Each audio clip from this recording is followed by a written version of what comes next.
So I came to this really weird realization last night. I spent time with my friend that has a lot of trauma from the past. Had a really rough childhood, abuse, that kind of thing. And we were talking about how we dated these two girls that had night terrors. Night terrors, if you don't know what those are, look them up. I could explain some scary ass shit to you about night terrors, since I dated somebody for like 2 years that had them. Probably, I'd say she had a night terror like once every month. Maybe once every 2 months she would have a night terror. About that. And God, she would explain the night terrors to me when she woke up, and how what she saw and what she experienced and how she felt when she was having the night terror. Holy shit, man. My God. I am so thankful I don't have night terrors. I mean, I may have some shit, but oh God, night terrors, man. Jesus. Stuff that she told me, man. I was like, thank God, man. Whoever's out there didn't give me that shit. God. You come kind of close to night terrors when you're on Wellbutrin. You know, if that's like one of the side effects for you, like having like extremely vivid, really crazy ass fucking nightmares on Wellbutrin, that shit could fuck you up, man. If you know, it affects you that way. It affected me that way for sure. So, anyways, we started talking about like how neither one of us liked sleeping. Like it was a chore. Like we never really had these amazing dreams. If anything, we would have weird dreams that we didn't really like. Sleeping was not fun for us, and it was just like we enjoy waking hours more than sleeping hours. And if anything, it's hard to get to sleep. And because you kind of don't want to. Because if you suffer from sleep deprivation, there's always that like fear or that worry, like, oh shit, man, what if I wake up at like 2 a.m. again, 2:30 a.m. again, like 3:03, and I'm exhausted for another day. Like, oh God, what if that shit happens? Fuck. You know, so before you go to bed, sometimes you're scared. Like, you're actually scared to go to bed because, like, you know that if you don't do it correctly, like if you don't get the 7 hours, 8 hours that, you know, an average person's supposed to get, like the next day might just be fucking crazy. Like manic. Can't really control your emotions or moods. You're fucking sluggish. You get depressed. You don't know why. You eat shittier food. Because you always feel something. Sometimes you get more nervous. Like you're more nervous around people, or you're just more uncertain of, you know, you anxiously wise. Like you become more fearful of people, more scared of people. So you know that if you don't sleep properly, that will be your next day. All those things that I just mentioned. And it happens that way. You know, those are always usually the symptoms of being very sleep deprived, especially after you stack the sleep deprived days on top of each other. Like if you get, like for instance, in the last three nights, I got 5 hours of sleep, then 4 hours of sleep, so I got 9 hours of sleep in like 72 hours. So I was like, oh fuck, dude, really? And you know, last night I had this like cannabis butter before I went to bed, and then I slept last night. Thank God.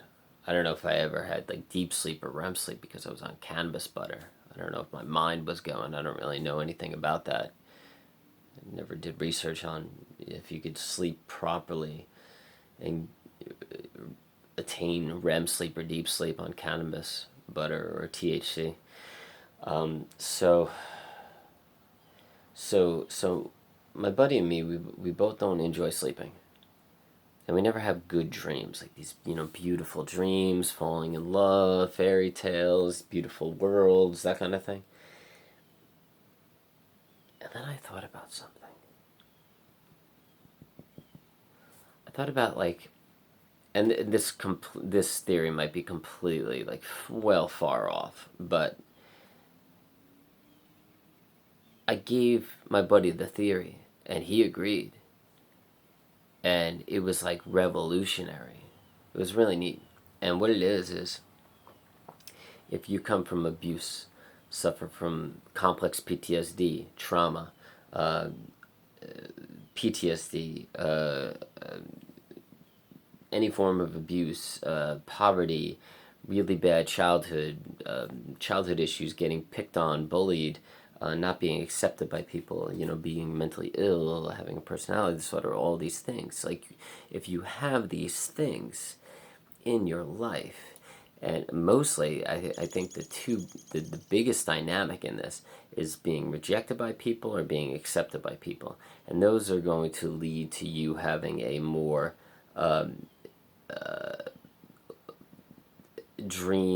beautiful dream state at nighttime, right? And I think those are the two biggest factors in the world. Like, you're either accepted by people or you're rejected by people. And I think that is the causal factors to certainly many of our issues, being us, for sure. Because that's a motherfucker, man.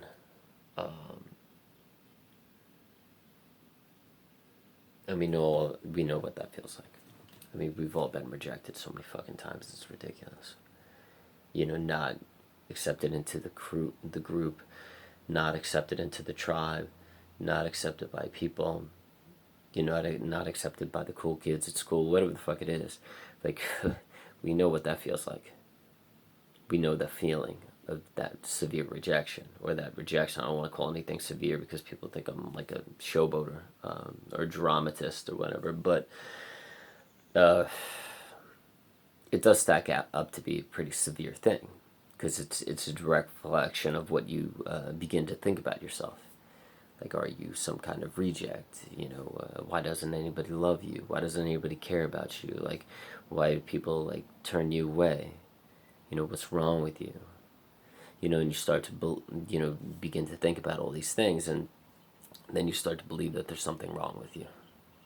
And so I think being accepted by society or culture leads to a more fulfilling night's sleep, where you're dreaming and your dream states are good, and you dream about beautiful things and falling in love and doing all these amazing things in your dreams, right? Because everything in your day, society, clicking, being accepted, all these things are gravitating on a nice line. And if you can heal from any of the childhood issues or the suffering from the past, and you get through that, not only are you being accepted by the greater society, you're also healing from childhood. And once you pretty much heal all those childhood issues, and you get to the point where you're very present, you're not trapped in the past, you're not trapped in your problems, and you're not trapped in your suffering from childhood, and you're present, and you start to heal within. When you reach that state, you begin to become accepted by other people, because they see this newness in you, where you're no longer suffering. You are just a being in the present moment, and you have this confidence and love within you, because you're no longer suffering from your past or your childhood issues or any choices that you made that have led you to a suffering state in the present because of the choices you made in the past, right? So once you get to that level where you heal yourself from childhood, people in society begin to accept you, because they start to see that you're okay, because you're not in that suffering state anymore. Because when you're around people that are in the suffering state, they tend not to be caring or loving towards you so much, because they're so wrapped up in their past, their problems, or themselves. They're in that suffering. So when you're suffering and you're trapped in the past, or you're trapped in your issues from the past, it's very hard for you to enter the present moment and actually be with another person and have love and empathy and care for another person, because the only true way to love other people, have empathy, and be grateful for all things around you is to be in the present moment and to not be trapped in the past, whether it's suffering, whether it's childhood issues, whether it's anything that happened to you in the past. Once you let it go and understand that you can't change it, the past is out of your control. You can't do anything about it now. The only thing you could do is set up boundaries from the negative people from your past. So if the people from your past, whether it's your mother, your sister, your father, whoever, is still causing you to suffer in the present day, you could just be like, yeah, man, yeah, I'm trying to forget the past. And if you're still causing me to suffer and you are from my past, then I'm going to have to set up clear boundaries in the present and spend more time with myself in solitude. And I know it's going to be really fucking hard, but try to find that peace and fulfillment and solitude. And a lot of that could be done by finding things that you're passionate about, things that you enjoy doing while you're by yourself that are more positive. Watching Netflix for 4 hours, that's not positive. You're not really working on yourself, and you're not really doing anything that's meaningful, and something that has a point to it. People aren't very good if they don't have a point or a meaning to themselves, or leading a meaningful life. They start to feel really upset at themselves for feeling like they're not good enough, or feel like they don't really have a point. What's the point of life? What's the point of me? If you don't have a fulfilling point, you're not going to be fulfilled in the present moment, in solitude. So the only way to achieve happiness, fulfillment, and peace in solitude is do things that you really find meaningful and important. Like this morning, I wrote down 4 things that I love to do. Number 1 is go to this pond across the street and play the guitar. Number 2 is film these videos and connect with you guys when you leave comments under the YouTube videos. Number 3 is walking down this one road that has a lot of trees and this beautiful blue sky. And number 4 was going to my friend N-Dog's house and spending time with her, because she's so easy to talk to and chill out with. So those are my 4 core things, and that's what I really enjoy doing. If anything, this is the most meaningful thing in my life, is making these videos, connecting with you, and selling books for 34 cents, and giving that money to St. Jude's, cancer, or whatever the case may be. So it's a double meaning. It's okay, it's meaningful because I'm helping you, and if you decide to get the ebook, then that money, that 34 cents, once I attain enough 34 cents, I'll just donate that to St. Jude's and kids cancer, or kids dying, because I think that the only issue, and there's so many issues in life, but the real fucking thing, the real shit thing is kids dying from cancer, motherfucker. I remember this one video. It was a TED Talks, and this one guy put this. I'll try not to cry when I tell this story. It's gonna be hard though, because every time I think about it, I cry. He started the TED Talks, and he just put this Crayola crayon drawing on a screen, in front of the whole audience, and it was probably 20 feet by 15 feet, and it was just this huge drawing, a Crayola, and it was a little girl outside a house, and a sun and a cloud, and she was standing on green grass, and the guy was like, "What do you think about that drawing?" That's how he started the speech. It was at TED Talks, and everybody was just and he's just "Yeah, let me hear it." And people were "Yeah, it's cool, it's standard kindergarten, drawing by a kid, whatever." And he said, "What if I told you that was drawn a day before a little 5-year-old girl died of cancer?" And everybody in the audience was just fucking wrecked. And then he like saw this woman in the front row and she started like crying. And he said, like, that woman right there is like crying. Like, why do we feel that way? You know what I mean? That's sheer fuckery. Like, that is like that's just uncalled for.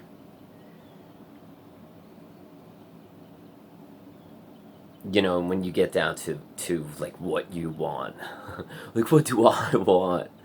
Like, let me take all these 34 senses that I get from this ebook and like buy more coffee, or like buy a nice BMW, or buy this, or buy, what the fuck? Like, seriously? Really? That's the first thing you're thinking about? Really?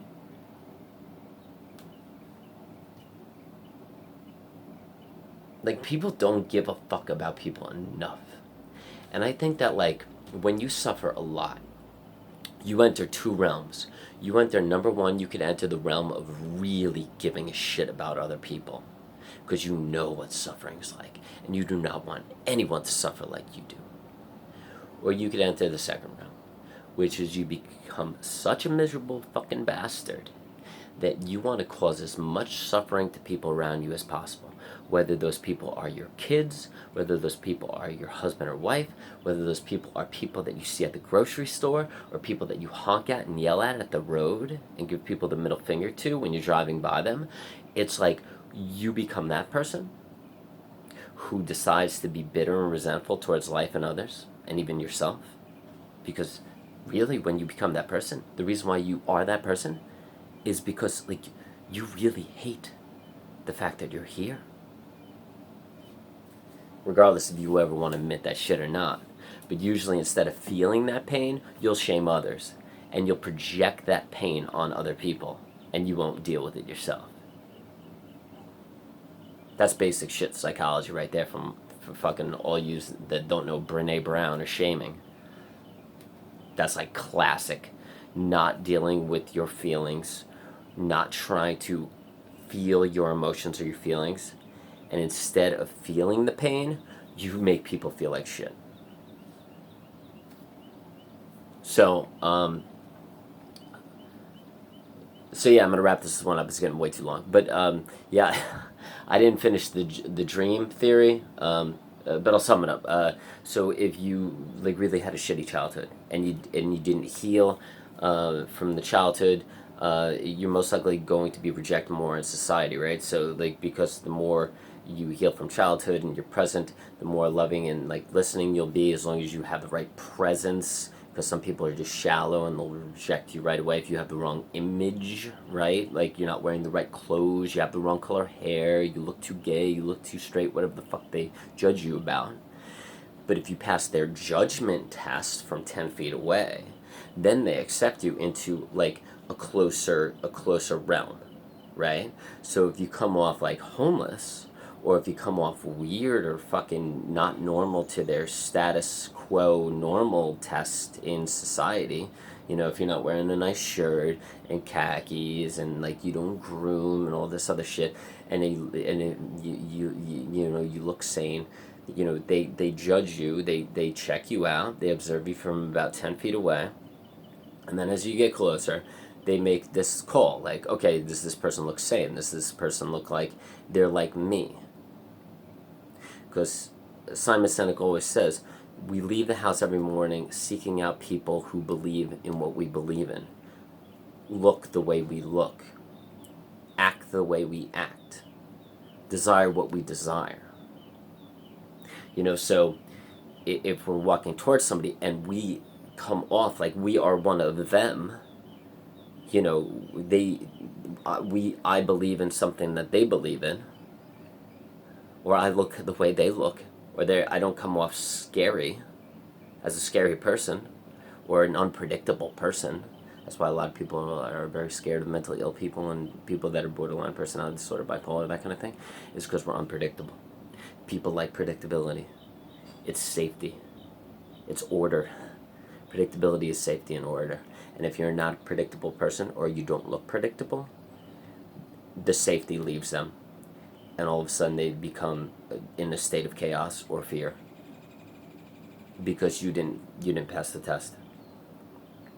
And if you don't pass the test, you're just going to be rejected completely. But if you pass the looks test, the what they believe in test, then they might say hi to you. They start a conversation with you. And then you become accepted if you say the right things. But you only have about 10 to 30 seconds to say the right things. And then they'll come up with that in the mind. That's basic stuff, like you have to learn basic social skills to pass the first test. Oh god, there's so many fucking steps, man. So, but not many steps. I mean, it's just years of fucking like dueling with psychology of what people want and how to figure everything out in society.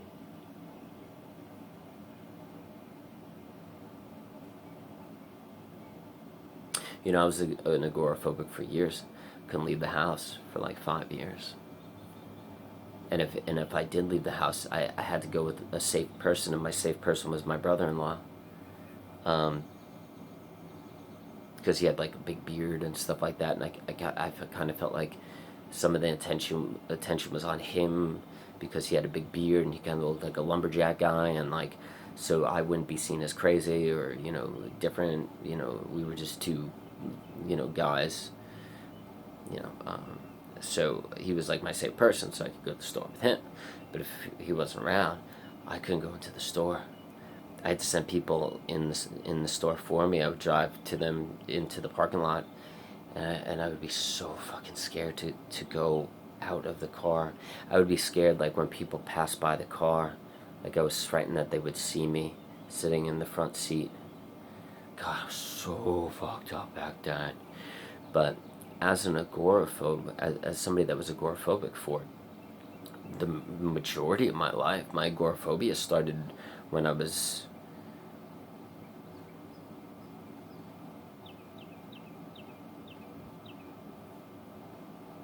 8 years old, 7 years old, and I've had it ever since. I've been agoraphobic most of my life, being afraid of people, being afraid to go out of the house. So I've taken a lot of time in studying how to not have agoraphobia. Actually feeling okay, leaving the house, being around people, and and a lot of that is also doing a lot of sitting down with yourself, self-actualization, some drug use, plant medicine, whether it's THC pills or butter tea or mushrooms or whatever the case may be. But you tap into this energy of like, you start solving not only yourself, but you start solving other people. You start solving the greater equation, like why society works a certain way, why we do certain things, why we act certain ways, why people come off, what people desire, why people care about certain things. Like, you figure all this shit out. Like, you become this like Zen goddamn ninja for 8 hours when you're doing these plant medicines, and then when you wake up, you wake up the next day and it's still within you, and then you start writing all this shit down, and like, the shit you write is fascinating, and it's all true. It's like, what in the fuck? And it's bizarre shit. But anyways, this video is getting too long. And like all good videos, none of them end with a point. But I want to thank the 2 people that bought my book. Mad fucking props to you, dude. The ebook on Amazon. Yo, like, fucking mad props to you. I hope you like that shit. And dude, you know how there's like the book review comment? Even if you could write like one comment for me to hear like what you thought about it, like this book was like helpful, or this book like was fucking crazy, or like whatever the fuck. It'd be cool to like see what you actually thought about it, because it took me 3.5 years to write, and it was pretty much my life for 3.5 years. It still is my life, and I think it will always be my life. I was actually thinking about writing another book, like starting to write another book, and I was like, no way, man. Like, it would take away from the first book. Or you have to wait a long fucking time to actually accomplish and put that book out there, the next book, like book 2, because the first book is way too powerful, and it's like, it says everything that needs to be said, like everything that, like, it got to the point where like I couldn't keep writing because like everything that I need to say about like mental illness and being borderline personality disorder, bipolar, it was all in there. And it was just like, there's nothing else to say. There's nothing else to say. So like, now I do these videos, because fucking these videos are dope ass shit, man. Like, they talk about real shit that nobody else talks about. They like, that's the fucking problem. Somebody wrote me yesterday. This is the goddamn problem. Somebody wrote me yesterday, and they're like, yeah, I'm glad you're doing these fucking videos, and like I'm thinking about doing them too, because it's like you go on fucking like YouTube or like fucking Google or books and stores, and like she didn't say that much, but like she said you go on YouTube and like there's no, but I'll add to it because it's true. There's no information out there. Like there's no about like true feelings. It's all like what to do, DBT, that kind of shit. Like what are the diagnoses? You know, like no, what are the criterias? That kind of shit.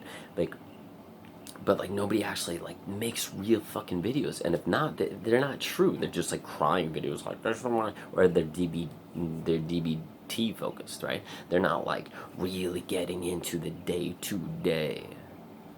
Like there's just hogwash bullshit. It's just like I'm only gonna film a video when I'm like crying my eyes out. No. That's not borderline personality disorder or bipolar. Like you change so rapidly from day to day. You're not always crying and depressed. You're a fluctuation of different creators and different creations and beings. You know, you're not just a crying girl. No, sometimes you're fucking crazy and you want to kill your boyfriend, and you know that. So make a video when you're fucking crazy and you want to kill your boyfriend. You know, put that shit out there.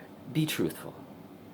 Because if you're borderline personality disorder or bipolar, you know sometimes you want to kill your fucking boyfriend for no goddamn reason because you get jealous, or you fucking, the fear of abandonment is so great that you would rather kill him, or and you feel anger too. So let's fill that. Maybe you don't want to kill him. I mean honestly, like not everybody's like killing people, but I mean you know what I mean. And like, so it's not, the videos on YouTube aren't truthful. They're just not. They're not enough. They're not a daily journal entry of a person with our type of condition. You know, and so people need to be exposed to real, like what we're really going through, like what we really have, like what we really feel. Like nobody really gets it. They get all this shit online from these expensive websites and like expensive psychology YouTube video, you know, people being interviewed, but they're being interviewed. Like there's spotlights and you know there's like makeup involved and like I mean I don't know, man. I don't know. But the, but like I guess what I'm trying to say is like the ebook is real, and like, and it's a fucking dollar because it's like I don't give a fuck about money, and it's like all I want to do is make everybody in this fucking community, everybody in our tribe, like to fucking come together and like fucking be supported by people without people feeling sorry for us or like worrying about us. No, I want people to fucking like normal people, like average people, like your mother, dad, fucking uncle, aunt, who the fuck, who cares? To like fucking read the ebook and be like, whoa, okay. Now I don't feel sorry for you. Or now I'm not worried about you. I just have a better understanding about like what you go through in a 24-hour period. And it's fascinating because guess what? When it comes down to it, it is goddamn fascinating. It's not like,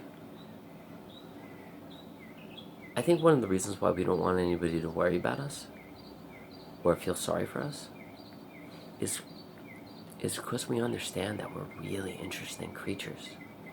And interesting creatures should never feel sorry for it or never be worried about, because we are very capable of going through life without having anybody feel sorry for us, unless you seek attention. But if you don't seek attention, like, we're so interesting that when anybody, like, feels sorry for us or some shit, like, it really makes us feel like shit. It makes us feel shitty. So, anyways. Yeah, so, yeah. So, I don't know, man. So, like, yeah, like, fucking, yeah, like, fucking, when people read that fucking ebook in your life, if you could never buy it and, like, give it to them, holy shit, man. They'll dig that fucking shit. And they'll definitely be able to, like, relate to you more, even talk to you about shit. Be like, yo, dude, like, what's happening here in, like, chapter 2, like, number 4 in chapter 2, do you feel that? And if you're like, yes, they could be like, holy shit, well, what does that feel like? That's why I wrote the fucking book. God damn it, man. Alright, I gotta go. Have a good day, papa, papa. I have no idea what I'm gonna fucking title this video. No idea. Have a good day, guys. Peace, and enjoy your Friday.